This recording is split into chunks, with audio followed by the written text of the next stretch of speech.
నిన్న జరిగిన ఆ పార్టీలో ఆహా అందరూ ఎంత బాగా ఎంజాయ్ చేశారంటే అక్కడ వాతావరణం చాలా సందడిగా ఆహ్లాదకరంగా ఉండింది. నాకు బాగా నచ్చింది. ప్రతి ఒక్కరి జీవితంలో ఒకానొక క్షణం వస్తుంది, తనను కాపాడటానికి ఇంకెవరూ రారు అని గ్రహించే క్షణం. సరిగ్గా అప్పుడే వాళ్ళు నిజంగా పరిణితి చెందుతారు. ఇది కేవలం అబ్బాయిలకే కాదు, మన అందరికీ వర్తించే ఒక శక్తివంతమైన నిజం. చాలామందిమి మన జీవితంలో ఏదో ఒక అద్భుతం జరిగిపోతుందని, మన కష్టాల నుండి మనల్ని ఎవరో వచ్చి బయటపడేస్తారని ఎదురుచూస్తూ ఉంటాం. కాని ఈ విశ్లేషణలో ఆ రక్షకుడు వస్తాడనే భ్రమను పక్కనబెట్టి మన శక్తిని మనమే ఎలా చేతిలోకి తీసుకోవాలో చూద్దాం. అలా ఎదురుచూస్తూ ఉండిపోవడంలో మనం చెల్లించాల్సిన మూల్యం చాలానే ఉంది. మన జీవితంలో మార్పు కోసం వేరే వాళ్లమీదో పరిస్థితులమీదో ఆధారపడితే అసలు ఏం నష్టపోతాం?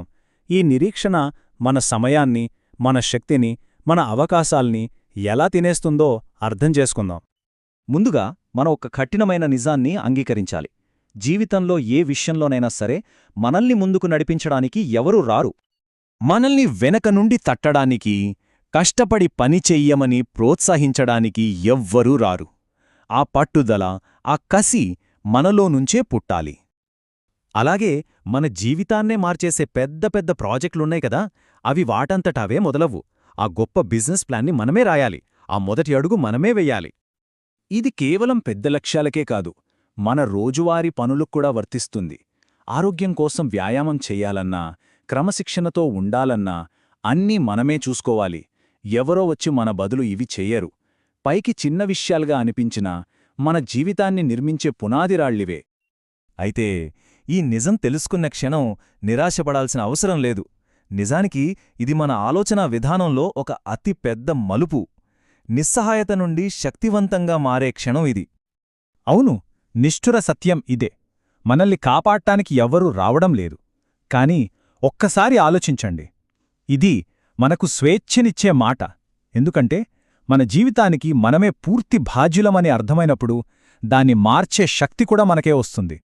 అందుకే మనం ఒక కొత్త గుర్తింపును స్వీకరించాలి. రూపశిల్పి. రూపశిల్పి అంటే ఎవరు? తమ స్వంత రక్షణకు, తమ భవిష్యత్తుకు 100% బాధ్యత తీసుకునే వ్యక్తి.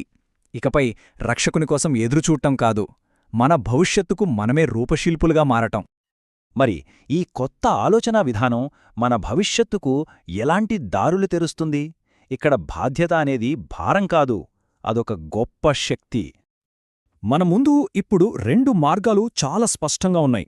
ఒకవైపు ఎదురుచూస్తూ అక్కడే ఆగిపోయి పరిస్థితుల్ని నిందిస్తూ ఏదో అదృష్టం వస్తుందని ఆశించే వ్యక్తి. మరోవైపు వెంటనే పని మొదలుపెట్టి వచ్చే ఫలితాలకు బాధ్యత వహిస్తూ తన అవకాశాలను తానే సృష్టించుకునే రూపశిల్పి. ప్రశ్న ఒక్కటే, మనమే దారిలో నడుస్తాం?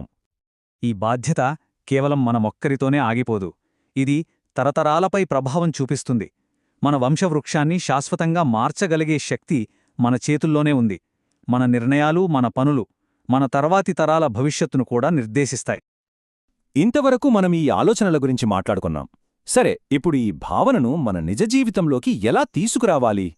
అసలిప్పుడు ఏం చెయ్యాలి? కాబట్టి మనల్ని మనం సూటిగా ఒక ప్రశ్న వేసుకోవాలి. మనం దేనికోసం ఎదురుచూస్తున్నాం? ఒక సరైన అవకాశం కోసమా? మనల్ని అర్థం చేసుకునే వ్యక్తి కోసమా? లేక సరైన సమయం కోసం ఎదురుచూస్తున్నామా? వీటన్నిటికీ సమాధానం ఒక్కటే, మనం ఎదురుచూస్తున్న ఆ శక్తి మనలోనే ఉంది. మన రక్షణ మన చేతుల్లోనే ఉంది.